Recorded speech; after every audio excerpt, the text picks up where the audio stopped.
Hello all, ఉజ్జయినికి వెళ్ళడానికి train details and cost ఎంత అయింది అని ఈ వీడియోలో షేర్ చేస్తాను. వీడియోని స్కిప్ చేయకుండా లాస్ట్ వరకు చూడండి. మన ఛానల్ ఎవరైనా ఫస్ట్ టైం చూస్తుంటే సబ్స్క్రైబ్ చేసుకోండి. ఉజ్జయిని వెళ్ళడానికి ఎవ్రీ వీక్ 2 ట్రైన్స్ అయితే అవైలబుల్ ఉన్నాయండి. ట్యూస్డే ఒకటి, థర్స్డే ఒకటి ఉంటుంది.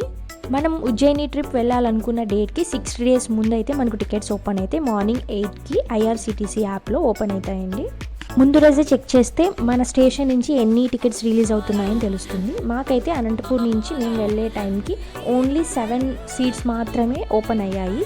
మేము వెళ్ళాలనుకుంది 11 members. సో మేము ముందు స్టేషన్ నుంచి చెక్ చేసాం, అంటే హిందూపూర్ నుంచి చెక్ చేసామండి. హిందూపూర్ నుంచి 66 or 70 seats అలా ఓపెన్ అయ్యాయి మాకు. సో మేము హిందూపూర్ నుంచి చేసుకున్నాం. బట్ బోర్డింగ్ పాయింట్ మాత్రం మనం ఎక్కాల్సిన స్టేషన్ నుంచి పెట్టుకోవాలి. మేమైతే అనంతపూర్ నుంచి బోర్డింగ్ పాయింట్ పెట్టుకున్నాము. రిటర్న్ జర్నీలో కూడా మీకు సీట్స్ అవైలబిలిటీ తక్కువ ఉంటే ముందు స్టేషన్కి ఒకసారి చెక్ చేయండి. అవైలబిలిటీ ఎక్కువ ఉండొచ్చు, మనకి సీట్స్ కూడా బాగా దొరుకుతాయి.